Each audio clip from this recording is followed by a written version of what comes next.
Good afternoon, Maria Lita. Good afternoon, ma'am. Can you tell me about yourself? I am Maria Lita Evangelista. I'm 40 years old. I have two kids, one girl and a boy. Okay, I have few questions for you to answer, so let's start. Why do you Yes, want to ma'am. work as a maid? I want to work as a maid to give my kids a better future. Okay, why you choose Malaysia when there's a lot of other country? So far, I know that Malaysia is a beautiful country. Okay, how are you qualified for this job? I am qualified for this job because I'm a trustworthy, honest, and hardworking person. Okay, may I know what is your educational level? I finished high school. Okay, what is your recent experience? My recent experience is I'm a sales coordinator in Rebisco Corporation. Okay, have you worked abroad before? No, ma'am, it's my first time. Okay. Do you have experience of taking care of baby? Yes, ma'am. And whose baby you taking care of? I was only 18 when I started to work in an agency that I babysit. Mm-hmm. My boss name is Norma Jimeno. Okay. And how about elderly people? I used to I used to experience that, ma'am. I Mm-hmm. am substitute when the caregiver is not around. Okay. So this is your employer mother.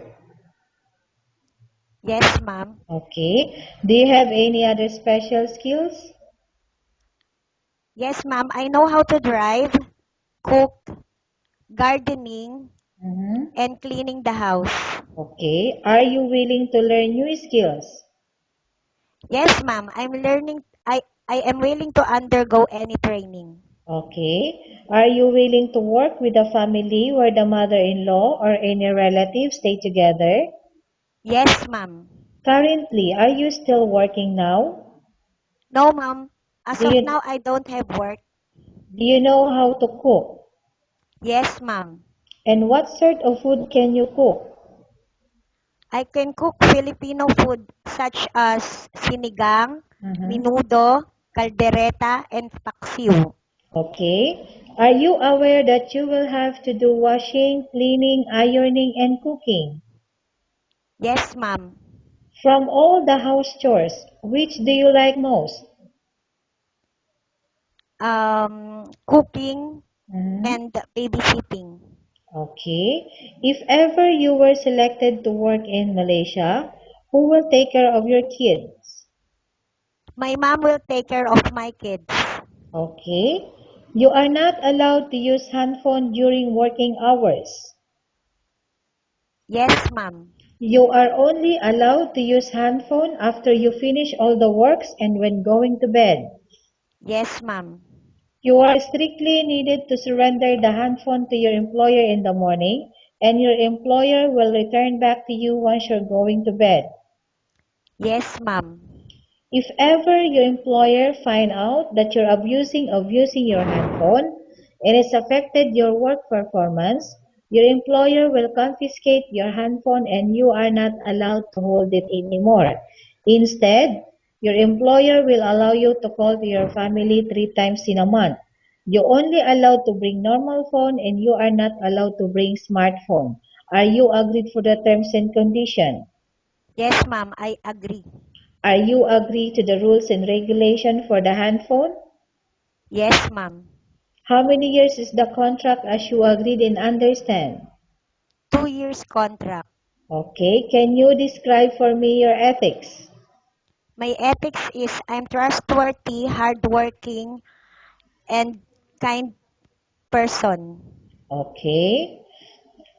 How can you assure to us that you will work hard in Malaysia? I will work hard in Malaysia because I want to give my kids a better future. Okay. Can you promise not to use a telephone without the permission of your employer? Yes, ma'am, I will. Can you promise not to put on makeup but to dress properly while work? Yes, ma'am. Can you promise not to invite friends and relatives without the consent of your employer? Yes, ma'am. Can you promise not to ask for advance salary from your employer under any circumstances? Yes, ma'am.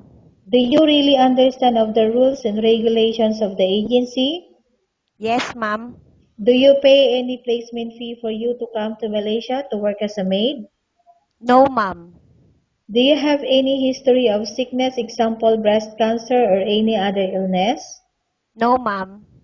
Do you suffer from any skin diseases, allergy or physical defect? No, ma'am.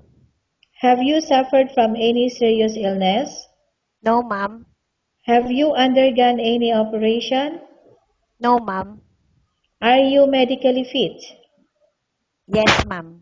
Are you on any medication? No, ma'am. Are you allergic with any food? No, ma'am. Are you prepared to work for the employer of any race? Yes, ma'am. Are you prepared to eat the type of food taken by your employer? Yes, ma'am. Are you afraid of being left alone in the house? No, ma'am. Are you afraid of dogs or other pets? No, ma'am. Can you promise to work according to instruction from your employer? Yes, ma'am. Do you have any immediate family working in Malaysia? No, ma'am. Okay, Maria Lita, we have finished our question section. Let's go to case study. I have a case study for you and I want you to answer me truthfully. Okay? Yes, ma'am. Okay, number one. Upon arrival in Malaysia within 6 months, if ever any of your family members passed away, what will you do? Will you continue to work till finish your contract or you will go back? I will finish my contract, ma'am. Okay, number two. Tell us about yourself and why do you want to work in Malaysia as domestic helper?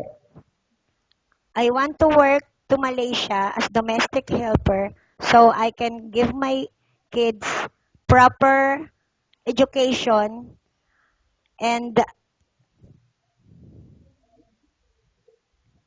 Okay? Okay, and give them better future. okay, Maria Lita. What do you want to tell the employer who watching your video right now? Ma'am, sir, please choose me because I really need to have this job for my kids. Thank you. Okay, thank you very much, Maria Lita. We will update to your agency if there's any selection made by the employer. Yes, ma'am.